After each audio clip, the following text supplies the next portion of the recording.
अभी है काफी, थोड़ा समय है बाकी, सेवा अभी है काफी। हम रुके नहीं, पीछे मुड़े नहीं, यीशु है हमारा साथी, यीशु है हमारा साथी। थोड़ा समय है बाकी, सेवा अभी है काफी।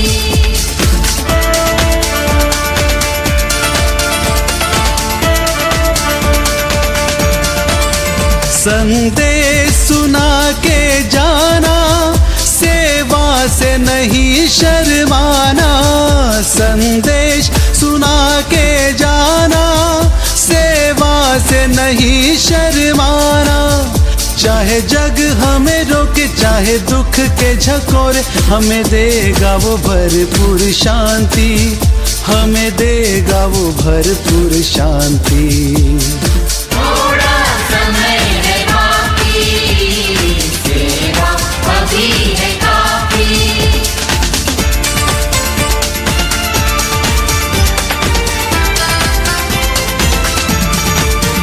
हम अपना क्रूस उठाए और यीशु के पीछे जाए। हम अपना क्रूस उठाए और यीशु के पीछे जाए। अपने को त्यागे, यीशु से मन लगाए। हम हैं उसके विश्वासी, हम हैं उसके विश्वासी। थोड़ा समय है बाकी, सेवा अभी है काफी। थोड़ा समय है बाकी, सेवा अभी है काफी। थोड़ा समय है बाकी, सेवा अभी है काफी। हम रुके नहीं, पीछे मुड़े नहीं, यीशु है हमारा साथी, यीशु है हमारा साथी। थोड़ा समय है बाकी, सेवा अभी है काफी। थोड़ा समय है बाकी, सेवा अभी है काफी। थोड़ा समय है बाकी, सेवा अभी है काफी। Praise the Lord. परमेश्वर की स्तुति हो। फिर एक बार परमेश्वर ने मौका दिया कि इस इंटरनेट के माध्यम से हम सभी लोग जुड़ सके और परमेश्वर की संडे की आराधना को कर सके। आज जिस वचन पर हम लोग मनन करने वाले हैं वो हमें मिलता है revelation chapter 3 versus from 7 to 13। प्रकाशित वाक्य उसका 3रा अध्याय 7 से लेके 13 वचन। ಪ್ರಕಟಣೆ 3ನೇ ಅಧ್ಯಾಯ 7ರಿಂದ 13 ವಚನವರೆಗೆ मनन ಮಾಡಿಕೊಳ್ಳೋಣ। शुरू करने से पहले जस्ट छोटा सा एक अनाउंसमेंट है। ये जो मैसेज है मैंने 2 भागों में जो है उसको डिस्ट्रीब्यूट किया है, क्योंकि वचन बहुत ज्यादा है, समझने के लिए बहुत ज्यादा चीजें हैं। इसलिए जो है आज जो है हाफ पार्ट हम लोग समझेंगे और सेकेंड पार्ट नेक्स्ट संडे को जो है हम लोग आराधना में करेंगे। ठीक है, फर्स्ट पार्ट आज होगा और सेकेंड पार्ट जो है इसका नेक्स्ट पार्ट जो है नेक्स्ट संडे के सर्विस में जो है हम लोग देखने वाले हैं, क्योंकि बहुत बड़ा सरमन जो है ज्यादा लोग नहीं सुन पाते हैं। इस वजह से जो है ये मैसेज को मैंने 2 पार्ट्स में डिवाइड करने का सोचा है। तो आइए हम लोग जो है इस वचन पर मनन करेंगे। उससे पहले हम सभी लोग अपनी आंखों को बंद करेंगे, प्रार्थना करेंगे। स्वर्गीय विराजमान पिता परमेश्वर, फिर एक बार तेरे नाम को धन्यवाद करते हुए तेरे शरण में आते हैं खुदावन। फिर एक बार इस इतवार के दिन में हम सभी को तूने मौका दिया प्रभु जी, इस ऑनलाइन माध्यम से, इस इंटरनेट के माध्यम से प्रभु जी हम प्रभु जी कलीसिया एक साथ जुड़ सके, तेरी आराधना को कर सके प्रभु जी, तेरे वचनों पर हम मनन कर सके पिता परमेश्वर।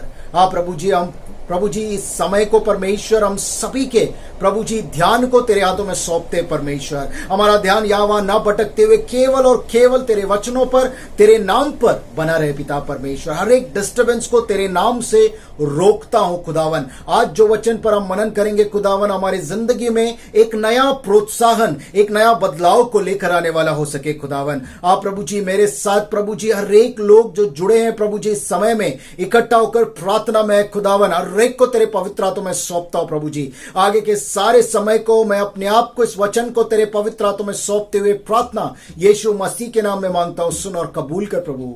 आमीन, आमीन, आमीन। आज जिस वचन पर हम लोग मनन करने वाले हैं वो हमें मिलता है रेवलेशन चैप्टर 3 वर्सेस 7 to 13। ये जो है एक बहुत ही स्पेशल अध्याय है 7 चर्चों में से, जो पर में हम लोग रेवलेशन के ऊपर जो मनन कर रहे हैं। 7 चर्चेस को यीशु मसीह जो है पत्र लिखता है यूहन्ना के द्वारा, और ये एक स्पेशल, एक यूनिक चर्च है which is called as church of Philadelphia.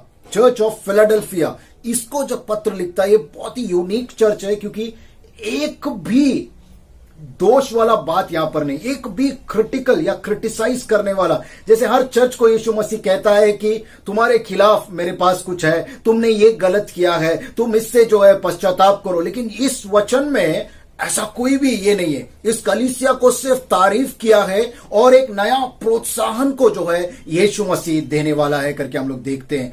क्यों ये कलीसिया इतना स्पेशल है या इतना यूनिक है कि इसको कोई भी जो है गलत या बुराई जो है यीशु मसीह देखने वाला ना हो पाए? क्या स्पेशलिटी है वो आज हम लोग जानने की कोशिश करेंगे, ना कि जानेंगे, उससे सीखेंगे भी। Because this is an exemplary church. ये एक उदाहरण, जो एक मिसाल वाला एक चर्च है जिससे हम लोग आज सीखने वाले हो पाएंगे। Church of Philadelphia, why this is special, why this is blameless, वो हम लोग जानेंगे। लेकिन उसमें वो उसको जानने से पहले जो है, पहले हम इस सिटी या ये शहर के बारे में हम लोग जानेंगे। My first point is about the city of Philadelphia. ये जो शहर है फिलाडेल्फिया, वो शहर कैसा है वो हम लोग जानेंगे। फिलाडेल्फिया जो वर्ड है उसका मतलब है ब्रदरली लव, भाईचारे वाला जो है प्रेम। और ये नाम जो है इस शहर का एक फाउंडर, एक्चुअली में ये 7 कलीसिया में से जो है बहुत ही नया नया बना हुआ जो है ये शहर था। नया यानी इन द सेंस बाकी सब शहरों से जो है थोड़ा सा ये नया शहर था। इसलिए जो है इसका जो फाउंडर है वो इस रीति से किंग अथालस II करके उसका नाम है, और उसको निकनेम दिया गया था उस राजा को कि फिलाडेल्फस करके, क्योंकि वो उसके भाई से या उनके लोगों से बहुत शायद प्यार करता था, तो इसलिए उसका निकनेम यानी ऐसे ही बुलाते थे फिलाडेल्फस करके। इसलिए उसके ऊपर जो है ये शहर का नाम भी फिलाडेल्फिया जो है रखा गया है। ये शहर जो है it's called as a wealthy city, यानी पैसे का कोई उसमें कमी नहीं था, बहुत अच्छा बिजनेस वहां पर था। और इसका स्पेशलिटी है कनेक्टिंग रूट्स, यानी कि बहुत सारे अच्छे अच्छे रोड्स थे, जो बहुत लंबे लंबे रोड्स बने थे जो दूसरे शहरों को कनेक्ट करते थे, हाईवेज जो हम लोग देखते हैं। और इतना ही नहीं कि ये यूरोप से लेके ईस्ट तक जो है ये हाईवे जुड़ा हुआ था, एक कॉन्टिनेंट से दूसरा कॉन्टिनेंट तक भी जा सकते इस शहर के द्वारा जो है ये हम लोग देख सकते हैं इस शहर के खासियत में। और ये शहर जो है भरा हुआ था, जैसे अनेक चर्चेस हम लोग, अनेक सिटीज, अनेक शहरों में हमने देखा कि बहुत सारा पेगन या अन्य देवी देवताओं का मंदिर देखा जाता था। इसमें भी जो है बहुत सारे मंदिर थे, विशाल सुंदर बहुत खूबसूरत विशाल मंदिर को जो है इस सिटी में, इस शहर में जो है देखा जा सकता था। बहुत ही खूबसूरत था वो सब मंदिर जो है। और उसी के साथ साथ जो है ये शहर बनने का एक उद्देश्य था, there was a purpose to build this city. क्यों ये शहर बना, इसका एक रीजन ये था because it was called as a centre, missionary centre. Missionary centre यानी कि हमारा वचन वाला मिशनरी नहीं, ये जो है एक मिशन जो है के जरिए ये सिटी बनाया गया था। और इसका काम क्या था, जो ग्रीक कल्चर, यूनानी जो भाषा है, जो सभ्यता है, उसको अनेक राज्यों में जो है सुसमाचार यानी कि बोलते हैं ना, उसको स्प्रेड करना था, उसको बांटना था, उसको जो है लेकर जाना था हर एक शहरों में, हर एक राज्यों में। इसलिए ये हाईवे कनेक्टिंग रूट्स जो है इतने एक कॉन्टिनेंट से दूसरे कॉन्टिनेंट तक, उसका उद्देश्य या उन राजाओं का पर्पस ये था कि ये एक ऐसा सेंटर होगा कि यहां से Greek culture, Greek language, civilisation, उनका वे ऑफ लिविंग, जीवन तरीका जो है हर एक राज्यों में सब जगह पर फैलना चाहिए। इस वजह से जो है ये शहर बनाया गया था और ये सेंटर करके माना जाता था कि ग्रीक कल्चर को हम लोग बोलते ना बढ़ोतरी दे सके या स्प्रेड कर सके। लेकिन यहां पर इस शहर में एक ड्रॉबैक था, यानी एक कमजोरी था इस शहर का। There was a frequent earthquake, यानी हमेशा इस शहर में जो है भूकंप होते रहता था। क्यों? क्योंकि इसका शायद प्रोटेक्शन, वो लैंड, वो जगह, जोग्राफिकल लोकेशन ऐसा था कि हमेशा आए दिन जो है छोटा मोटा भूकंप होते रहता था। एडी 17 या 19 में जो है बहुत बड़ा एक भूकंप आया था, कोई साल मुझे परफेक्ट याद नहीं है। इतना बड़ा भूकंप आया कि लोग जो है, सारे लोग शहर को छोड़ के चले गए और बहुत सारे लोग जो है वापस आए ही नहीं। अनेक भूकंप होते थे, कुछ दिनों के लिए जाते थे, फिर वापस से जो है शहर में रहने के लिए आ जाते थे। लेकिन वो बहुत बड़ा भूकंप था, बहुत सारे लोग आए नहीं, लेकिन फिर भी कुछ लोग जो है उस सिटी में डटे रहे। देयर वॉज नो सिक्योरिटी, यानी कि सुरक्षा वहां पर नहीं था, लेकिन फिर भी इस सिटी में जो है लोग रहने वाले थे। ये एक थोड़ा सा कमजोरी था जो यहां पर जो है अर्थक्वेक होता था। और ऐसे एक शहर में हमारा कलीसिया हम लोग देख सकते हैं, चर्च ऑफ फिलाडेल्फिया। और इस कलीसिया को यीशु मसीह जो है 6th लेटर, छठा पत्र लिखता है। और ये लेटर जो है कैसे शुरू होता है ये हम लोग को जानना जरूरी है। जैसे पहले हम लोग ने जाना about the city of Philadelphia, second point में हम लोग जानेंगे इंट्रोडक्शन और description of Jesus to the church. जैसे हर कलीसिया को यीशु मसीह ने लेटर लिखा, वैसे इस कलीसिया को भी जो है एक अलग रीति से जो है अपने आप को यीशु मसीह इंट्रोड्यूस कर रहा है। और बहुत खासियत है इस इंट्रोडक्शन में, हम लोग ध्यान से कोशिश करेंगे इसको समझने का। 4 बातें कहकर जो है यीशु मसीह ने अपने आप को जो है उस पत्र के जरिए यूहन्ना से लिखवाया है। उस रीति से यूनिक डिस्क्रिप्शन है, वो क्या है 4 तरीकों में देख सकते हैं। पहला जो है ही हु इज होली, वो जो पवित्र है वो ये लेटर को लिखता है। कौन पवित्र? यीशु मसीह जो पवित्र है। पवित्र का मतलब क्या है? Holiness, it emphasise the deity of God. यीशु मसीह यहां पर क्लेम करता है कि मैं परमेश्वर हूं, क्योंकि परमेश्वर एकमात्र है जो सबसे पवित्र है। और यहां पर यीशु मसीह कहता है, ये जो लेटर लिखता है वो सबसे पवित्र है। ही इज द होली, यानी वो अपने आप को जो है परमेश्वर के दर्जे के अनुसार, उस अधिकार से जो है वो पत्र लिख रहा है, वो बातों को कह रहा है। सेकेंड हम लोग देखते हैं he who is true. True यानी कि जो है सिर्फ सच्चाई, सत्य नहीं है, ये ट्रू यानी जेन्यूनिटी, यानी एक प्रामाणिकता, एक हॉनेस्टी, एक ईमानदारी जो है वहां पर हम लोग देख सकते हैं। जो कभी भी चीटिंग नहीं करता, जो कभी गलत बात नहीं करता है, जो कभी झूठ नहीं बोलता है, ऐसा व्यक्ति who is Holi and the one who is true. ये सेकेंड डिस्क्रिप्शन है। थर्ड में लिखा है he has the key of David.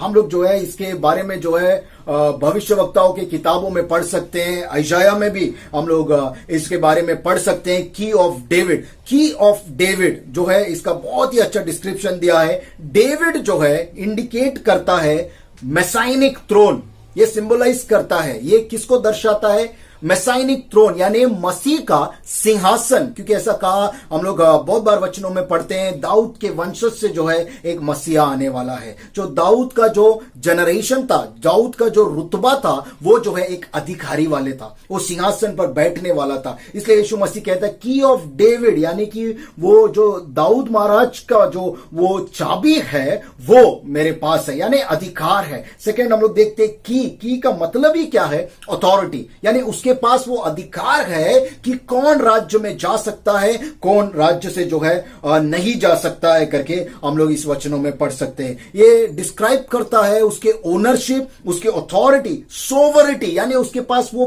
Power है कि किसी को भी जो है वो अंदर जाने दे सकता है और किसी को भी जो है वो रोक कर बाहर ही रख सकता है। That is the power, that is the key of David करके जो है यहां पर लिखा है। चौथा जो देखते हैं, the one who opens door no one can shut and the one who shuts the door no one can open। ये ऐसा बंदा है जो जब दरवाजा खोलता, द्वार खोलता है तो कोई बंद नहीं कर सकता है, और जो बंद करेगा तो कोई भी खोल नहीं सकता। इसका मतलब ही है कि यीशु मसीह जो है मोस्ट पावरफुल, यानी सबसे सामर्थी, इनके खिलाफ कोई भी नहीं खड़े रह सकते। ये सर्व सामर्थ्य है, यानी सबसे बड़ा है। इस रीति से जो है अपने आप को उस लेटर में उस चर्च के लिए जो है इंट्रोड्यूस करता है यीशु मसीह। ये बहुत यूनिक है क्योंकि हम लोग अनेक कलीसियाओं के लिए हम लोग ने देखा रेवलेशन चैप्टर 1 से वो इंट्रोडक्शन का पार्ट जो है लिया गया है अपने आप को इंट्रोड्यूस करने यीशु मसीह, लेकिन ये जो है रेवलेशन 1 में जो है इसका उल्लेख हम नहीं देखते, यहां पर स्पेशल है। अगर इसको ध्यान से हम लोग देखेंगे कहीं पर भी जो है हम लोग ये नहीं देखते कि यीशु मसीह न्याय की भावना से आ रहा है, आग से भरा हुआ आंख से आ रहा है, तलवार से आ रहा है। इसका मतलब ही है पूरा पॉजिटिवनेस, पूरा जो है एक पॉजिटिव इंट्रोडक्शन, यानी सिर्फ एनकरेजमेंट, इंस्पिरेशन, प्रेस वर्दी जो है, ये रीजन से यीशु मसीह वो लेटर लिख रहा है और इन्हीं बातों को जो है उस कलीसिया को जो है कहने की कोशिश कर रहा है। और यहां पर हम लोग एक पढ़ते हैं, Jesus open the door which no one can shut. यीशु मसीह ऐसा द्वार जो है लोगों के लिए खोलेगा जो कोई बंद नहीं कर सकता है। इसलिए जो है हम लोग यहां पर जो है उस द्वार के बारे में जानना बहुत जरूरी है। इसलिए हम लोग तीसरा जो पॉइंट हम लोग देखने वाले हैं, Jesus opened the door for them. हम लोग 8वां वचन में बहुत अच्छे से हम लोग इसको पढ़ सकते हैं कि यीशु मसीह जो है इस कलीसिया से कहता है, मैं तुम्हारे लिए एक नया द्वार खोल रहा हूं, खोल चुका हूं, जो कोई भी बंद नहीं कर सकता है। ये ओपन डोर, इसका मतलब क्या है ये समझना बहुत जरूरी है। यहां पर यीशु मसीह जो है द्वार को खोलने का मतलब क्या है, this was called as a missionary church. जैसे कि हम लोग देखते हैं ये सिटी मिशनरी सिटी था, ग्रीक कल्चर को बांटने के लिए, स्प्रेड करने के लिए, लेकिन यीशु मसीह जो द्वार खोलता है इट इज एन अपॉर्चुनिटी। ये एक मौका है उन लोगों के लिए कि वचन को जाके बांटो, सुसमाचार को बांटो, सेवकाई को करो, इसलिए वो द्वार जो है खोला गया है। That is the reason it is called as a missionary church, क्योंकि ये जो है इसमें कोई भी दोष नहीं था और इसको एक काम दिया गया कि जाओ और सुसमाचार को बांटो, क्योंकि उन्होंने विश्वास को बहुत अच्छे से ताम के रखा हुआ। आगे हम लोग जानेंगे। ओपन डोर का जो है 3 बातों में जो है ओपन डोर को हम लोग समझ सकते हैं, 3 चीजें या 3 बिलीव्स ऐसा है। फर्स्ट जो है ओपन डोर का मतलब है opportunity for service and ministry. ये एक मौका है, दरवाजा खुला, उसका अर्थ क्या है, ये एक मौका है उन लोगों के लिए, कलीसिया के लिए, सर्विस और मिनिस्ट्री यानी परमेश्वर की सेवकाई को करने के लिए। परमेश्वर का सेवकाई क्या है, अपने प्यार को बांटना, अपने मदद को देना।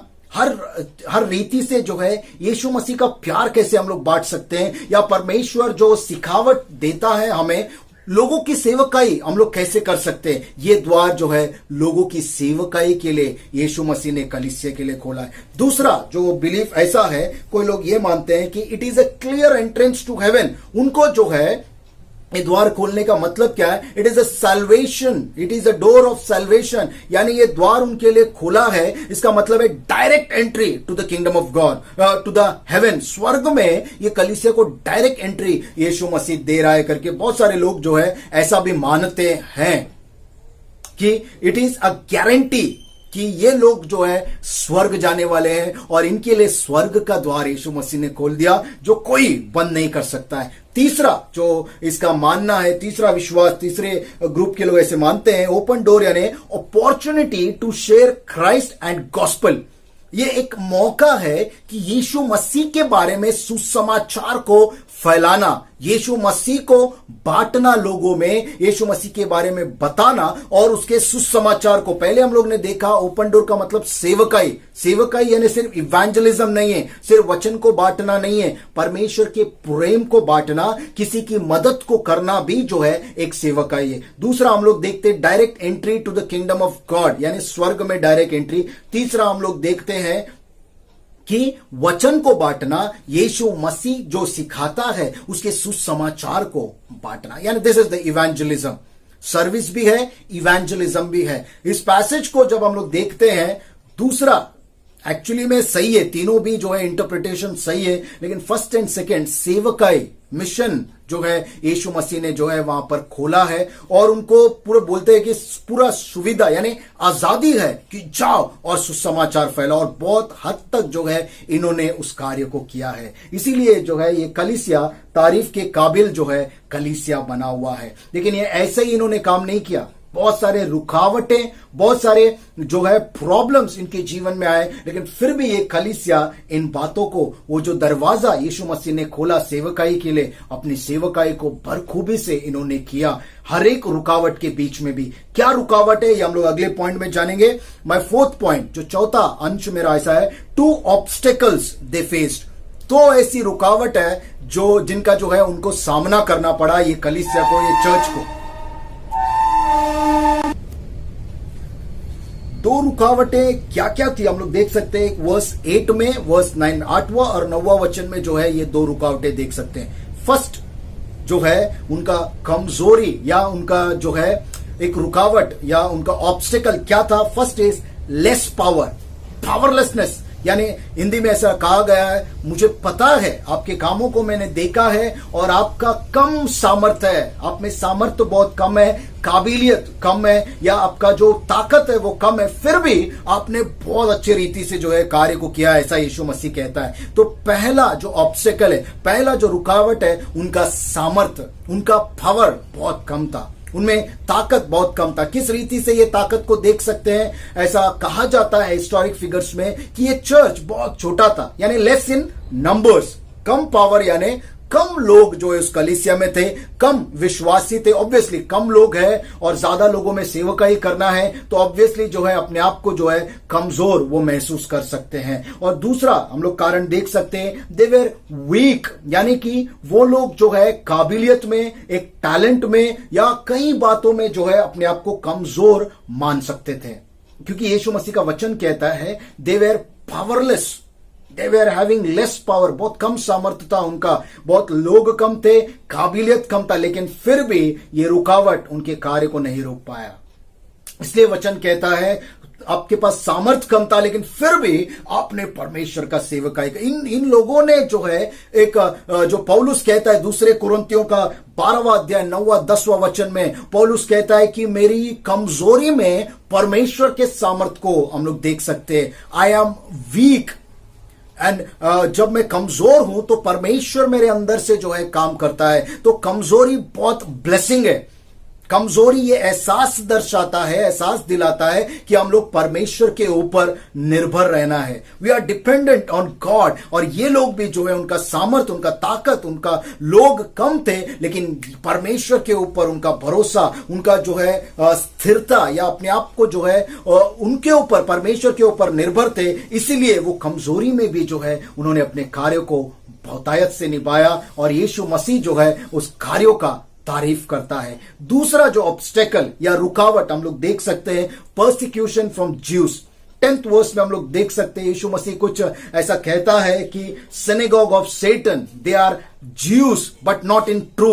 वो यहूदी लोग जो है नकली यहूदी है, वो असली यहूदी नहीं है, ऐसा करके यीशु मसीह कहता है। और यीशु मसीह बाद में कहता है कि ऐसे लोगों को जो है मैं उनको जो है घुटने पर लाऊंगा और तुम्हारे सामने घुटनों को जो है टेकने लगाने वाला हूं, मतलब उनको झुका देगा। यीशु मसीह ऐसा कहता है।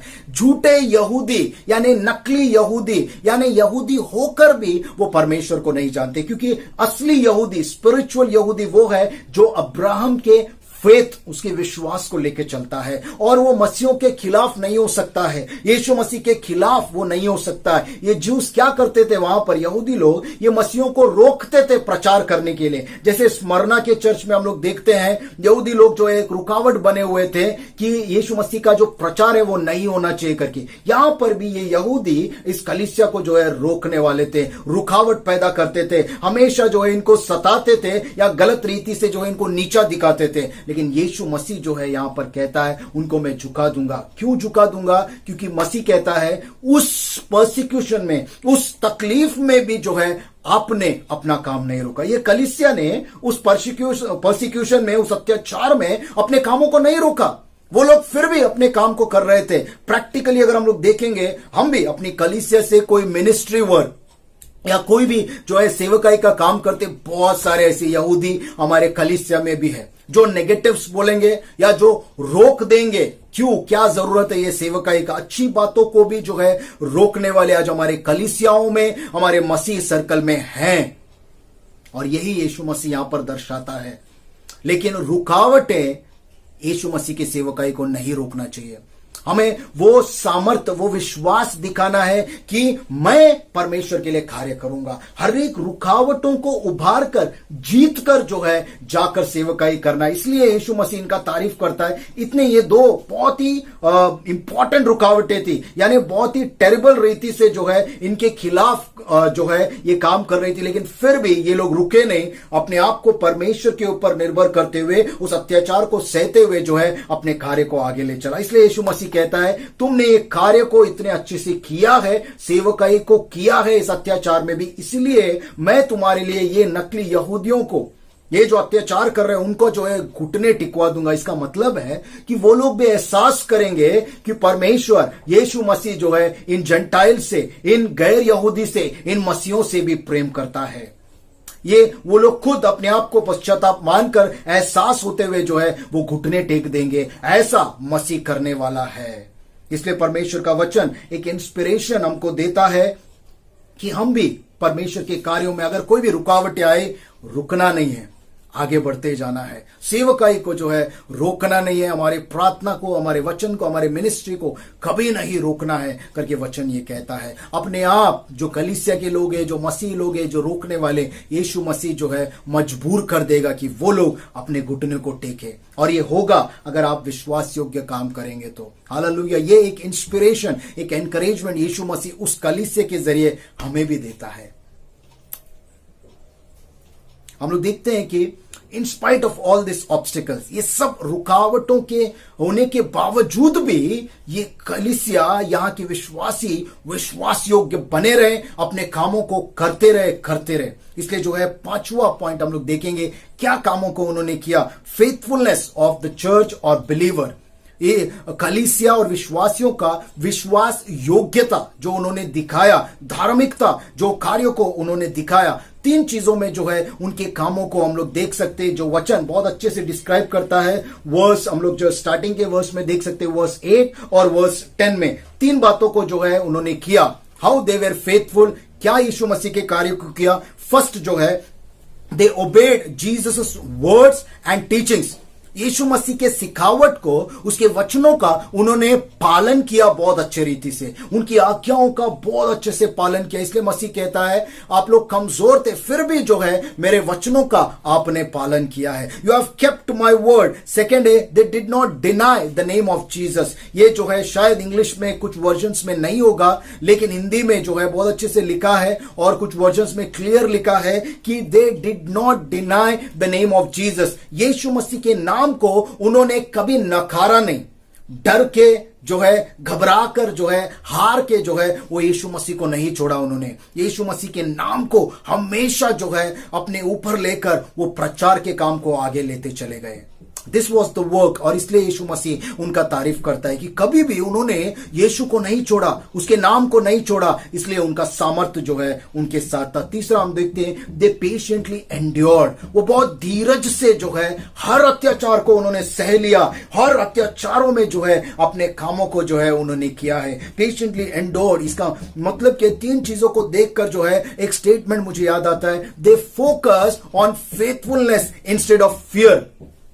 बहुत डर, घबराहट हो सकता है जब कोई रुकावट आता है, हम भी डर जाते हैं, अरे अभी कैसा करेंगे हम लोग, इसके जो है इसको उभार के कैसा जाना है। लेकिन ये कलीसिया में दिखाती है, उदाहरण हम लोग को देती है कि डरने की कोई जरूरत नहीं है, क्योंकि यीशु मसीह हमारे साथ है। हर एक रुकावटों पे हमारा ध्यान, हमारा लक्ष्य जो है विश्वास के ऊपर होना चाहिए। हमारे कार्य, हमारा मिशन क्या है उसके ऊपर होना चाहिए, इसके बजाय कि हम किस बातों से डर रहे हैं, कौन से रुकावटें हैं। हमारा ध्यान रुकावटों से हटाकर, भय से हटकर जो है विश्वास के ऊपर होना चाहिए। आज हम लोग देखते हैं, हम भी जो है ऐसे भय में हम लोग जी रहे हैं ये पैंडेमिक सिचुएशन में, और यीशु मसीह आज इस वचनों से कहता है, उस भय से अपने ध्यान को जो है हटाओ और यीशु मसीह के वचनों के ऊपर, उसके कामों के ऊपर अपने ध्यान को लेकर आना है। इसलिए जो है सिक्स्थ पॉइंट जो ये बात दर्शाती है, बहुत ही अच्छा ये पॉइंट है, ये समझना बहुत जरूरी है। There will be a time of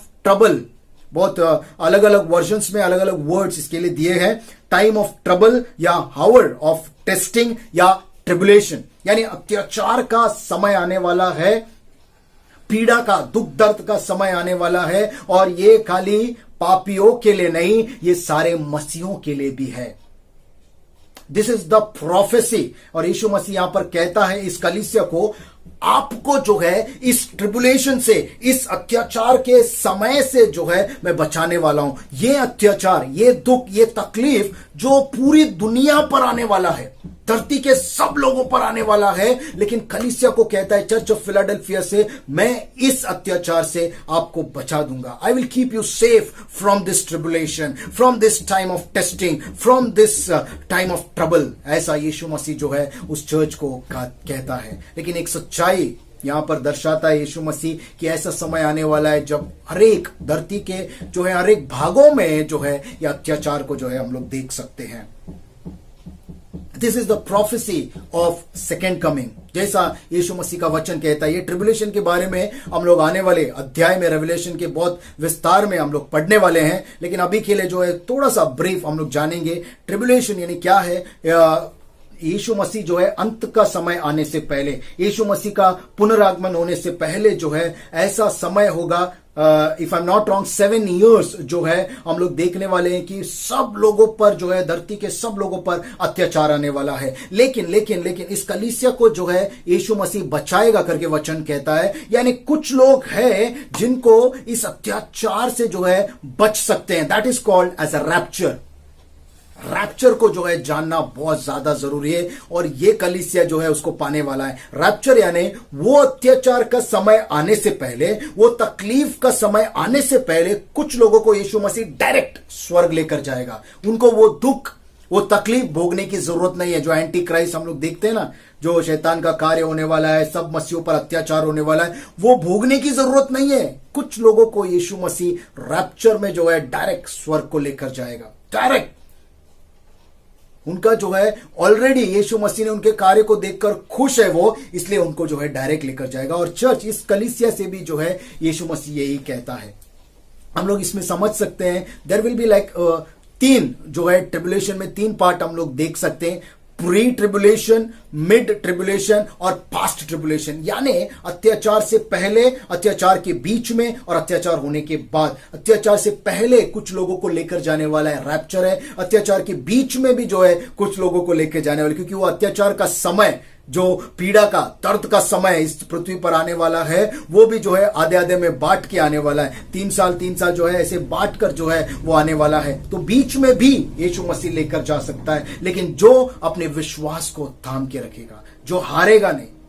और रैप्चर बहुत अच्छी चीज है कि बोलते ना, वो अत्याचार का समय आने से पहले, वो तकलीफ का समय आने से पहले अगर हमको यीशु मसीह लेकर जाता है तो हम बहुत ही भाग्यशाली है। We have to be like that. हम लोग को वैसा होना बहुत ज्यादा जरूरी है। जैसे इन लोगों ने अपने विश्वास को, अपने कार्य को यीशु मसीह के सामने प्रसन्न होने पर मजबूर कर दिया, वैसे हमारे कार्य, हमारा विश्वास यीशु मसीह को प्रसन्न करेगा, तो हमें भी यीशु मसीह जो है ऐसे लेकर जाने वाला है। Are you ready for that second coming? और पोस्ट ट्रिबुलेशन यानी उसके बाद सेकेंड कमिंग होगा, न्याय का दिन होगा, और डायरेक्ट स्वर्ग और नरक का जो है न्याय होने वाला है उसके बाद लास्ट में। लेकिन जो विश्वास को थाम के रखेगा, और बोलते ना चक्की में पिस जाते हैं, और इस ट्रिबुलेशन में, क्योंकि ये परमेश्वर खुद अलाउ कर रहा है, ये अत्याचार का समय, ये तकलीफ का समय, बहुत सारे लोग पिस जाने वाले हैं। बहुत कम लोग जो है चुने जाएंगे स्वर्ग राज्य के लिए। इसलिए हमारे लिए अच्छा है कि उस समय को आने से पहले हमारा रैप्चर हो जाए, हम परमेश्वर के पास चले जाए डायरेक्ट। वो हमारा कार्य और हमारा विश्वास दर्शाएगा हम कितनी पवित्रता को, कितने यीशु मसीह के कार्य को मूल्य देते हैं। आज हम में से बहुत कम ऐसे लोग हैं जो कह सकते हैं कि डायरेक्ट मेरा रैप्चर हो जाएगा। But God wants, God is giving the opportunity. वो अपॉर्चुनिटी यीशु मसीह देता है। और मैं आपको एक बात यहां पर थोड़ा सा वचन में स्टॉप लेके मैं ये कहना चाहूंगा, क्योंकि ये क्यों मैं ये बता रहा हूं इतना इंपॉर्टेंस के साथ, ध्यान से सुनिए इस बात को, because this is the time we need to understand. क्यों मैंने रेवलेशन का किताब को परमेश्वर ने इंस्पायर किया मुझे लेने के लिए, क्योंकि अंतिम समय बहुत नजदीक है। Yes my dear Christians, listen to this carefully, ध्यान से इस बात को सुनिए। अंतिम समय बहुत निकट है, और इसका ट्रेलर हम लोग आज देख रहे हैं। ये जो वायरस, ये जो पैंडेमिक सिचुएशन है, अभी तक जो है हिस्टोरिक, आप हिस्ट्री देख लीजिए, वर्ल्ड वॉर देख लीजिए, हर एक फ्लू देख लीजिए, हर एक प्लेग आप देख लीजिए, कुछ राज्यों में, कुछ कंट्रीज में जो है हम लोग देख सकते हैं कि विनाश हुआ है, या कुछ कंट्रीज में हम लोग देख सकते हैं उसका इंपैक्ट हुआ है। लेकिन आज ये वायरस, ये पैंडेमिक सिचुएशन बहुतायत से, हिस्टोरिकली हम लोग देख सकते हैं बहुत ही तगड़ा ये पैंडेमिक सिचुएशन है, क्योंकि धरती के हर एक पार्ट को ये छू रहा है। भले बहुत सारे लोगों ने जो है प्रिकॉशंस लेके अपनी हालत को सुधारा है, लेकिन कहीं ना कहीं ये सच्चाई हम सभी को मालूम है, ये कोरोना वायरस, ये कोविड-19 जो है बहुत देशों में हर एक लोगों पर इंपैक्ट को कर रहा है, डर को लेकर आ रहा है, एक सच्चाई है इसमें। और मैं मानता हूं कि ये जो है परमेश्वर अलाउ नहीं किया होता तो ये नहीं होता है। This is a trailer of the coming persecution. ये कुछ भी नहीं है। मैं ये नहीं कह रहा हूं कि वो अंतिम समय या अंतिम अत्याचार शुरू हो चुका है, लेकिन मैं ये जरूर कहूंगा कि ये एक ट्रेलर है।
हम सभी लोग अपनी आंखों को बंद करेंगे, हम लोग अंतिम प्रार्थना करेंगे, दान के लिए भी हम लोग प्रार्थना करेंगे। उसके बाद सब मिलके प्रभु की प्रार्थना अपनी भाषाओं में कहकर आशीष वचन से इस आराधना को समाप्त करेंगे।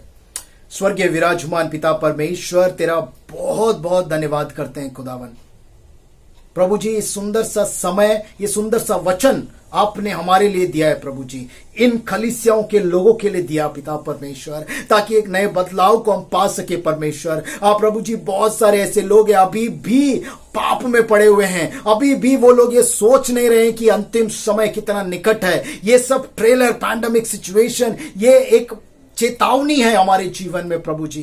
खुदावन, हम सभी को तू समझा खुदावन, हर एक लोगों को तू समझा प्रभु जी। मैं प्रार्थना करता हूं मेरी कलीसियाओं के लिए खुदावन, प्रभु जी, कलीसिया के हर एक लोगों के लिए प्रभु जी, वो पश्चाताप की भावना तू दे पिता परमेश्वर। तू बचा ले प्रभु जी, तू बचा ले खुदावन परमेश्वर प्रभु जी। हर एक लोग तेरे पास आए, तेरे लिए कार्य करे, तू प्रसन्न हो सके, ऐसे कामों को प्रभु जी हर एक लोग कर सके, और रैप्चर में हम में से बहुत सारे लोग हो सके परमेश्वर। स्वर्ग राज्य के लिए हम सभी लोग चुने जाने वाले हो पाए प्रभु जी, ऐसा आशीष तू दे परमेश्वर।